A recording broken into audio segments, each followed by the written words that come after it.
widen the mix, you know. But, you know, No, I think it's the opposite. I mean, you Yeah. can say that on the camera as well, but it should be a closed, intimate kind of Yeah. Right. Okay. fat, kind of D'Angelo stuff. That's the reference that we took as well. Yes. So if you know D'Angelo, if you listen to the drum sound, it's really Oh no. closed mic, small rooms, small drum kit, nothing stereo, nothing huge, Yes, really I feel fat intimate. and very yeah, intimate, kind of. in Not so front. much, and it's very kind of like everything's kind of around the drums, and the drums are quite like not Yes, center, but yes, quite they're back not as well, spaced. more distant. That's why I more was depth, saying yeah. no spaced pair. Yeah, yeah. You could go even mono with it, to be honest. Amazing, amazing. So, and then kind of the way that the drums and bass are reacting, you know, is the bass really up front and in your face compared to the drums? Yes. Yeah? Yes. It is. So we're looking at kind of like, yeah, like a very kind of like close capture on the bass as well. You know, looking out for like proximity effect and And things even like in that. terms of tuning, we can tune the kit for the kick to be for the bass to be lower than the kick, so to make it opposite way of a rocky track or stuff like that. So obviously, like in the studio, if we're doing quite close miking, you're going to have to be aware of the microphones around you. If it's at all restricting your playing, anything like that, let us know, Mm-hmm. and we can start to move the mics around a little bit. Yeah, it should be for your sort of comfort. Yeah, mainly. Yeah. sure. Like Yeah, you know, we're not too fussed about like. Yeah. Well, obviously we care about the sound quality, but we can adjust Move things. stuff around. We can Yeah. Are we recording already? yeah, we're Yeah. recording. You know, sorry. We can trim the best No, bits. that's- Yeah, thank you. Final cut pro. We're going to be kind of like when you're setting up, we will be going in and moving the mics and adjusting the microphones. It's just basically to get the best sound out of the Right. room. You know, certain things may happen in that room, and it can phase and all sorts. And you know, if we're looking for a bit more of a cracky snare, something that's going to shine through, which is pretty much what everyone wants. You know, a snare that's going to hit through. And when they're playing, we might have a fiddle around with the compressor in the mix. Yeah. So we have outboard stuff as well. Especially if we're going mono as well, that might give it some Yeah. punch. Yeah, go. A couple of important things are, first of all, how are we recording? Because we could record multi-track, so you record basically on a track that we make That's up of the what I'd pre-production, like to. or you do can if play with possible.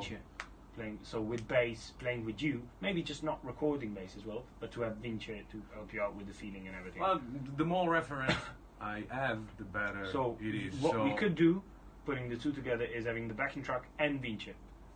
I mean, yeah. Playing. Yeah. Yeah, so you Not can be in the- necessarily recording, How do you- but playing. How do you feel about having drums while you're listening back? I mean, does that put you off at all, or would you like Do to? you mean the demo track of? Yeah. drum? Yeah. Not really. No, I I don't think know. just- I rather have just click Yeah. and then maybe a guitar and him playing, like basically the backing track without the drum Have track. you got the stems then? Yeah, without I've the got drum all the kit? project. We can quickly whack that in Pro Tools and take the drums out and set a click track. Yeah, just that'll because make I it think I'm gonna have my own feeling, so Exactly. maybe the drum gonna put me a little bit. Yes, you know. yes, away. and they're a bit dodgy on time. Yeah. The ones in the pre-production, so it's. I mean, this sounds good. Yeah, it's it just doesn't sound bad. It's a good sounding reference. Yeah, as well. yeah, We it's cared about a little bit about the sound. So the sound is supposed to be, in a way, actually opposite to what you were saying for the snare, especially. It's not supposed to be an in-your-face kind of thing. It's more of a personal, crunchy feel, but it doesn't have to smack your head off. Basically, Yeah. The idea is just to More like sit the- in the mix more than actually coming More out. the timbre of the snare being Exactly. what it should be. You know. Amazing. So because of that, mic choices and positioning. Well, I think Space Pair and Glyn John are out. Space pair, I think it's going to be too stereo. I've done it in the Space past. Pair and yeah. Ah, Glyn both. John, You want to use? Okay. No, they're out. Okay. Not going to use those Ah. because they are too stereo. And we could go for a near coincident. We could go for like an OTRF. So this is just preparation. So we've been using the condenser mic kit just to put in front of the orange amp, which I know is on the floor and kind of against the wall and against the corner. But it does still give us a good idea of what sort of microphones and where best. So the 414 is definitely the brightest with a clean guitar. The U87 doesn't work, so we're going to get that out of here. And out back there, the extra large diaphragm, and we have that really close, but it sounded a bit too rustic, a bit too dead. But a bit further back, a bit more air. It seems to be picking up a lot better. And the piano, we've done some XY and trying to just get a stereo image of all the strings.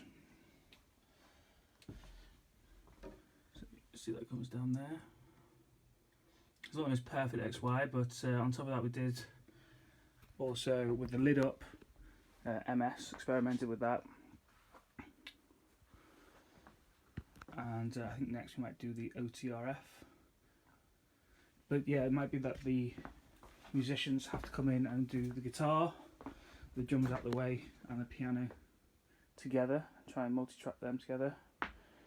Have a bit of bleed in between. See what the performer, what the musicians want. Might have to be overdubs if they want, you know, very heavy echoes and things like that.